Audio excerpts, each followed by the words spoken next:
భారీ వర్షాలకు సిద్దిపేట జిల్లా చేర్యాల, కొమరవెల్లి, మద్దూరు, దూల్మెట్టలోని వ్యవసాయ కేంద్రాల్లో ఆరబోసిన ధాన్యం తడిసి ముద్దయింది.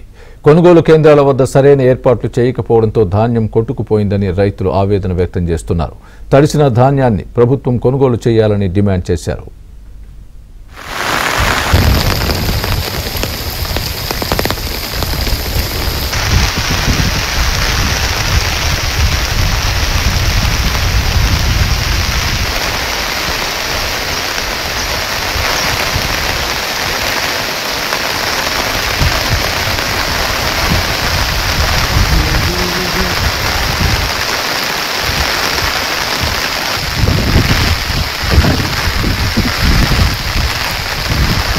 తడిసి ముద్దయింది.